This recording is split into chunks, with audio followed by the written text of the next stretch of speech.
The book of Job might be the strangest explanation of how the universe works you'll ever encounter. A man loses everything, God shows up in a storm, and the answer to suffering?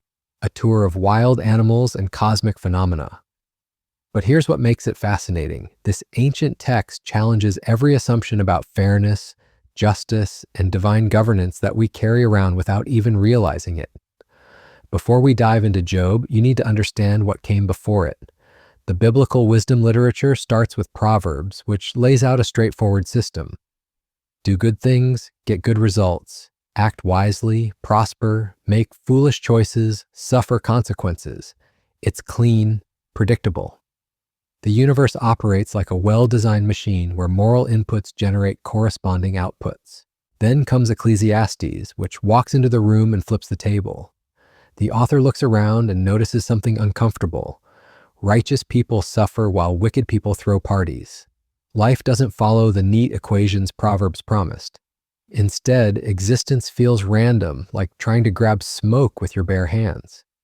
Ecclesiastes doesn't offer solutions. It just points at the problem and says, yeah, this doesn't add up. Which brings us to Job. This book exists to wrestle with the question both previous books raised. If Proverbs says the world is just and Ecclesiastes says it clearly isn't, then what exactly is God doing up there? The story opens in a place most ancient texts don't bother showing us, the divine throne room. God is surrounded by these angelic beings called the sons of God. They're giving reports, and God brings up Job. Look at this guy, God says, blameless, upright, fears me, and turns away from evil. He's the model human. One figure steps forward. In Hebrew, he's called Ha-Satan, which isn't a name but a title. It means the opposer, the accuser. Think of him as the prosecutor in a cosmic courtroom. And he raises an objection that cuts deep. Of course, Job worships you. You've given him everything. 10 children, massive wealth, perfect health, social respect. Remove the blessings and watch how fast his devotion evaporates. He's not loyal. He's just smart enough to work the system. God accepts the challenge. Strip it all away, he tells the accuser. Let's see what Job is actually made of. What happens next is brutal. In a single day, Job loses his livestock to raiders, his servants to violence, and his 10 children to a freak windstorm that collapses a house. Then his health collapses. Painful sores cover his body from head to foot. He ends up sitting in ashes, scraping his skin with broken pottery, barely recognizable as the prosperous man he was yesterday. Here's the critical detail everyone misses. God himself declares Job innocent. This isn't divine punishment. Job didn't secretly sin. He didn't break some cosmic rule. The suffering isn't corrective. It just is. Job's initial response? He blesses God anyway. The Lord gave. The Lord has taken away. Blessed be the name of the Lord. It's remarkable. The accuser's theory appears to crumble immediately.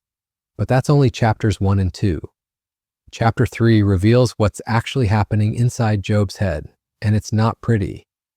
He curses the day he was born, not casually. He spends an entire chapter wishing he'd never existed, calling down darkness on his birth date, longing for death with poetry that's both beautiful and horrifying. The facade cracks wide open. Then his friends arrive. Eliphaz, Bildad, and Zophar come to comfort him, which sounds nice until they open their mouths. They're armed with the theology of Proverbs, and they're absolutely certain about how the universe works. Their logic is airtight. God is just. The righteous prosper, and the wicked suffer. Therefore, if you're suffering, you must have done something wicked. The math is simple, so they start probing. What did you do, Job? What secret sin are you hiding? Confess, and God will restore you. Their certainty is unshakable. And Job keeps insisting, I didn't do anything. I'm innocent. This back and forth consumes 34 chapters. His friends escalate from gentle suggestions to outright accusations. They start inventing sins Job might have committed. Maybe you exploited the poor. Maybe you were secretly proud. Maybe you committed some hidden transgression you've even forgotten about. They're creating a list of possibilities, throwing everything at the wall to see what sticks. Job defends himself after every accusation, but something else is happening too. His emotional state swings wildly. Sometimes he's convinced God is still good and just, that there must be some explanation he's missing. Other times he accuses God directly. Carelessness, injustice, corruption. He demands an audience with the Almighty to argue his case like a legal defendant demanding his day in court. The friends are horrified. You can't talk about God like that, they say. But Job is past caring about religious propriety. If God is running the universe this way, Job wants answers, face to face, no intermediaries. What nobody in this conversation realizes is that Job is actually correct about his innocence, and his friends are completely wrong despite their confident theology. They're defending God with arguments God himself would reject. Their neat system doesn't account for what's actually happening. The tension builds across these chapters until Job finally issues his ultimate demand. Let God himself show up and explain this. Let the Almighty answer for how he's running things. And here's where the story takes its most unexpected turn. God actually shows up, not in the way anyone anticipated, but he comes. In a whirlwind, a storm of divine presence that makes everything else seem small. But what God says when he arrives, that's where this whole book reveals something about divine governance that nobody saw coming. God doesn't explain. That's the first shock. Job demanded answers, a legal defense, some kind of rational accounting for why an innocent man would lose everything. Instead, God arrives and asks questions. Dozens of them, relentless questions that shift the entire frame of the conversation. Where were you when I laid the foundation of the earth? Tell me if you have understanding. Who set its measurements, since you know? It's not what Job expected. No explanation of the heavenly wager. No acknowledgement of Satan's challenge. No justification for the suffering. Just questions that highlight how little Job actually comprehends about the universe he's living in. Have you commanded the morning since your days began? Have you entered into the springs of the sea or walked in the recesses of the deep?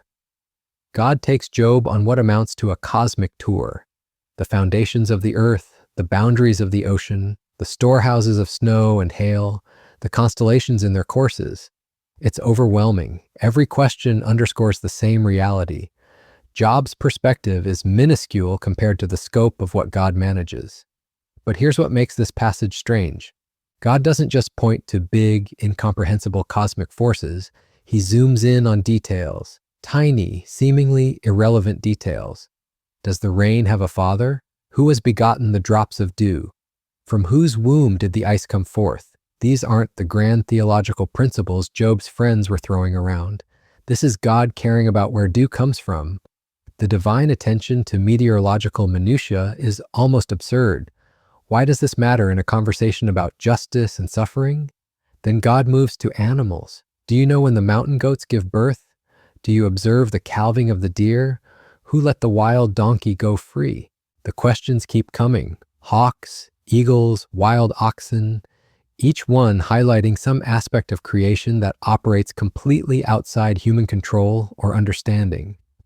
The wild donkey roams free in the wasteland, scorning the tumult of the city. Did Job arrange that? Does he even understand why God designed it that way? There's something almost playful in God's tone here. Can you hunt prey for the lion or satisfy the appetite of young lions when they crouch in their dens? It's as if God is showing off. Look at what I pay attention to. Look at the complexity you've never even considered. The ostrich appears. She flaps her wings joyfully, but are they the pinions and plumage of love? She leaves her eggs on the ground, forgets that a foot may crush them. She treats her young cruelly as if they were not hers. God made her forget wisdom and gave her no share in understanding. Wait, the ostrich is kind of stupid and careless, and God designed her that way on purpose? This doesn't fit the neat moral framework Job's friends were defending. The ostrich isn't wicked. She's just following her nature, the nature God gave her.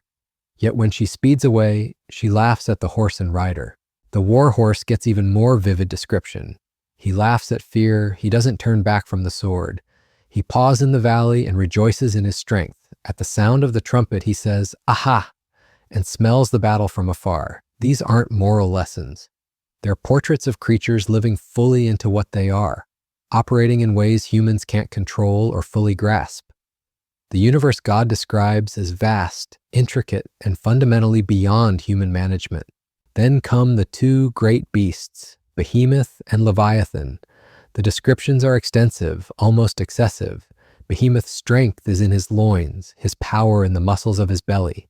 His tail sways like a cedar, his bones are tubes of bronze, his limbs like bars of iron. This creature is magnificent and dangerous.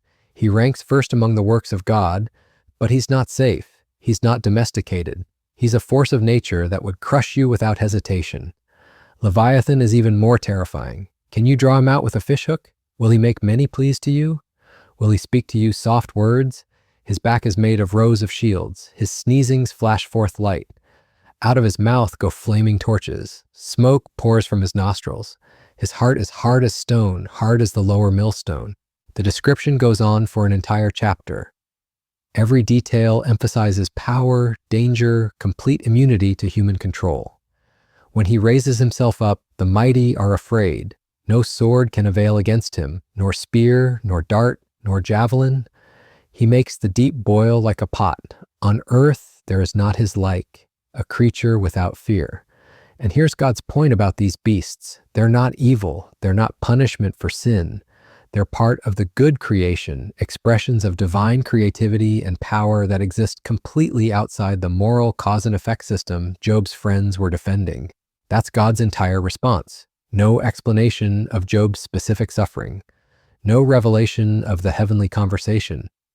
Just this: the universe is vastly more complex than you imagine, operating on principles you can't fully grasp, filled with beauty and terror in places you'll never see, governed by wisdom that accounts for details you've never considered.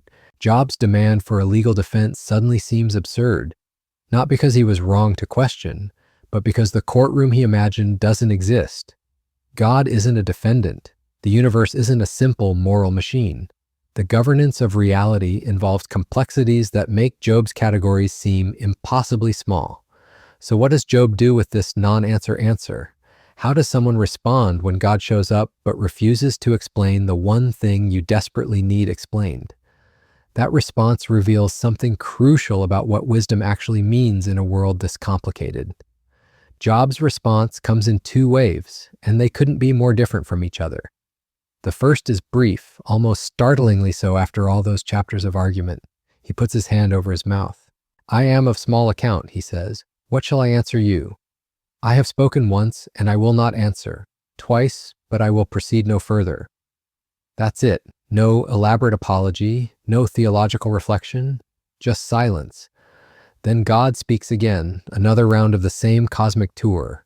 More creatures, more questions Job can't answer. And after this second speech, Job responds differently. "I know that you can do all things and that no purpose of yours can be thwarted. I have uttered what I did not understand, things too wonderful for me, which I did not know. I had heard of you by the hearing of the ear, but now my eye sees you. Therefore I despise myself and repent in dust and ashes." This is the moment everything pivots. But what exactly is Job repenting of? His friends would say he's finally admitting his hidden sins. But that reading falls apart immediately because God himself declared Job innocent at the start. The book never suggests Job committed the secret wickedness his friends accused him of. Is he repenting of questioning God, of demanding an explanation? But God never condemns those questions. In fact, right after this, God turns to Job's friends and says they haven't spoken what is right about him the way Job has. Job's brutal honesty somehow pleased God more than his friends' tidy theology. So what changed?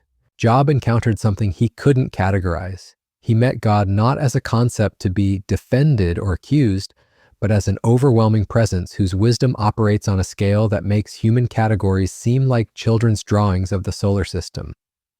Technically accurate in the broadest sense, but missing almost everything that matters. The transformation isn't about guilt, it's about perspective. Job moves from secondhand knowledge to direct encounter. "I had heard of you by the hearing of the ear, but now my eye sees you." Before, Job knew about God through tradition, teaching, religious framework. Now he knows God through direct confrontation with divine presence. And that changes everything. Not because it answers his questions, it doesn't. Job still has no idea why he suffered. The Satan conversation remains hidden from him forever. He never gets the explanation he demanded. But somehow, that doesn't matter anymore. The encounter itself becomes sufficient. This is where the book gets uncomfortable for anyone looking for neat resolution. Job doesn't leave with answers. He leaves transformed by the encounter itself, able to live without the explanation he thought he needed. That's a very different kind of wisdom than the cause and effect certainty his friends offered. Then comes the epilogue, and it's jarring. After 40 chapters of poetry exploring the depths of suffering and divine mystery, we get this almost folksy narrative ending. God restores Job's fortunes, gives him twice what he lost: new children, new flocks, new wealth. The friends who accused him are rebuked and must ask Job to pray for them. Job lives 140 more years, sees 4 generations of descendants, and dies old and full of days. It feels too neat, too happy, like the book suddenly forgot everything it just taught us about the complexity of divine wisdom. Some readers hate this ending. They see it as a later addition that betrays the profound ambiguity of the speeches. Others try to explain it away, make it metaphorical, anything to avoid the apparent simplicity. But maybe that reaction reveals our own assumptions. The restoration isn't presented as a reward for passing a test. Nowhere does the text say, "Congratulations, Job, you gave the right answer." The Satan figure never reappears to admit defeat. There's no heavenly celebration of Job's faithfulness. God simply gives Job these things, not as payment, not as compensation for suffering, not as proof that the moral universe works after all, as gift, and that distinction matters enormously. Because gifts operate outside transactional logic. You can't earn a gift. You can't deserve a gift. The moment something becomes deserved, it stops being a gift and becomes a wage. Job's loss wasn't punishment, so the restoration can't be reward. Both exist in this space beyond the mechanical morality his friends defended. The universe is more complex than good people prosper, bad people suffer, but it's also not simply random chaos. God's wisdom involves attending to details we can't see, operating on timescales we can't comprehend, caring about things in ways we can't predict. Sometimes that wisdom gives, sometimes it allows loss, sometimes it restores. The pattern isn't random, but it's not reducible to simple formulas either. Job becomes someone who can receive both suffering and blessing without needing to understand the cosmic mechanics behind either. He can hold loss and gift with the same posture of trust. That's the transformation, not from guilty to innocent, not from questioning to silent submission. From someone who needed the universe to make sense on his terms to someone who can live wisely within a reality far more complex than any human framework can contain. And notice what this means for the wisdom literature as a whole. Proverbs offered the foundational truth. God's world has order, moral actions have consequences. Wisdom leads to flourishing. That's true and important. Ecclesiastes observed the profound exceptions. Sometimes the righteous suffer and the wicked prosper. Life contains randomness and tragedy. Human wisdom has severe limits. That's also true and important. Job brings them together without resolving the tension. Yes, God's wisdom governs the world. No, you can't reduce that governance to simple cause and effect. Yes, moral actions matter. No, you can't use morality to predict or explain everything that happens. The 3 books don't contradict each other. They're meant to be read together, each correcting the other's potential misuse. Proverbs without Ecclesiastes becomes mechanical legalism. Ecclesiastes without Proverbs descends into cynical nihilism. Both without Job miss the personal, relational dimension of wisdom that transcends philosophical systems entirely. Which brings us to what all this means for actually living. Living wisely doesn't mean having all the answers. That's the first practical implication. Job never got the explanation he demanded. He never learned about the heavenly conversation, never discovered why that specific timing, those specific losses. He died without knowing, and the book presents this as perfectly fine. We're conditioned to believe that mature faith means understanding God's purposes, that spiritual growth brings clarity about why things happen. Job suggests the opposite.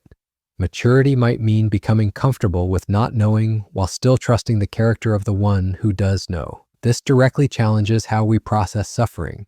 When tragedy strikes, our immediate instinct is to search for meaning. We want to know the reason, the purpose, the lesson we're supposed to learn. Job's friends represent that impulse taken to its logical extreme. They couldn't tolerate meaningless suffering, so they invented explanations. They built elaborate theological systems to make Job's pain make sense, and they were completely wrong. Their explanations were worse than no explanation at all because they misrepresented God's character and added moral accusation to Job's already unbearable burden. The book warns us against becoming Job's friends to others or to ourselves. Stop trying to explain suffering that isn't yours to explain. Stop constructing theological frameworks that make tragedy more palatable by making it deserved. Sometimes the most faithful response is silence, presence, solidarity, sitting in the ashes without commentary. But there's another practical dimension here about how we relate to God.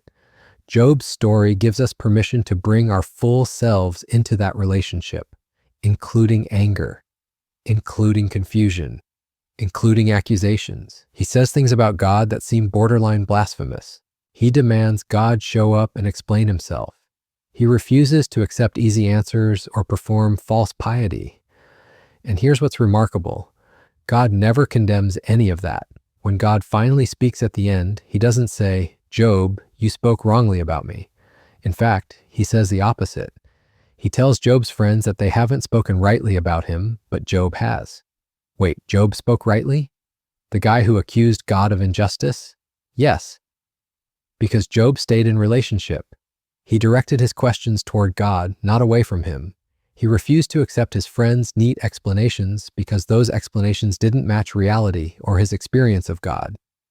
Honest struggle within relationship is more faithful than pretended certainty that distances us from authentic encounter. This completely reframes what the fear of the Lord means in wisdom literature.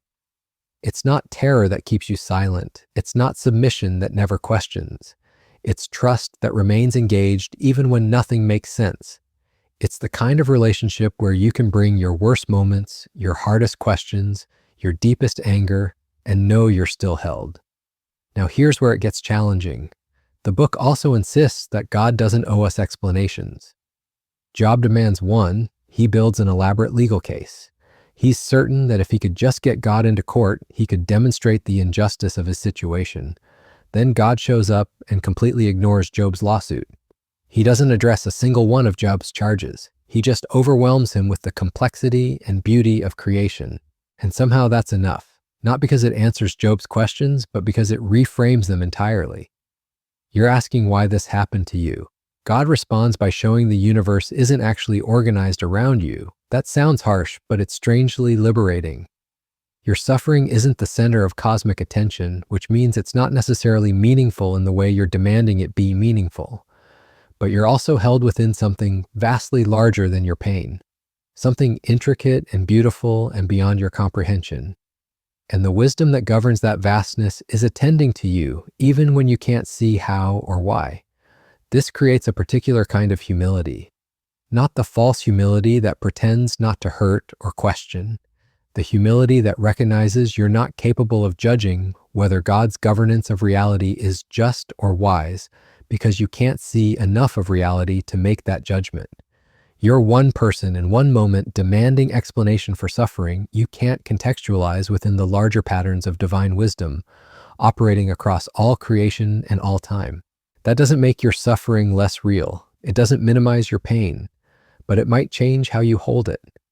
Instead of needing it to mean something specific, to serve some purpose you can identify, to make sense within your framework, you can hold it as something you genuinely don't understand while trusting it's held within a wisdom that understands far more than you ever could. And then there's the gift aspect. Job receives restoration he didn't earn and couldn't predict. God's wisdom sometimes gives in ways that don't follow transactional logic. This means living with open hands. You can't manipulate outcomes through correct behavior. You can't guarantee blessing through righteousness, but you also can't rule out grace, gift, restoration that arrives unearned.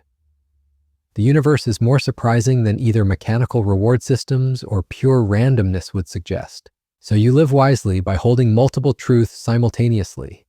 Moral actions matter, but they don't control outcomes. God's wisdom governs reality, but not in ways you can systematically predict. Suffering happens, sometimes without explanation, but you're never outside the care of the one whose wisdom exceeds your categories. You bring your whole self to God, including your anger and confusion, while recognizing you're not capable of judging His governance of creation. You accept both gift and loss without needing either to fit your framework of how things should work. That's what Job learned in his encounter with the whirlwind. Not explanations, not theological propositions, a way of being in the world that can hold complexity, mystery, and trust all at once. The wisdom literature as a whole invites you into that same posture. Learn the principles, recognize the exceptions, meet the God who transcends both. That's how you live wisely in a world far more complex than any system can capture. These 3 books together teach you to walk through a world that refuses to be reduced to equations. You'll face suffering you don't deserve and receive gifts you didn't earn. The wisdom is learning to live fully in both realities without demanding the universe reorganize itself around your need for clarity. That's not resignation. It's the kind of trust that can hold mystery and still move forward, bringing your honest questions to a God whose wisdom operates on a scale that makes your categories seem impossibly small, but never makes you insignificant within them.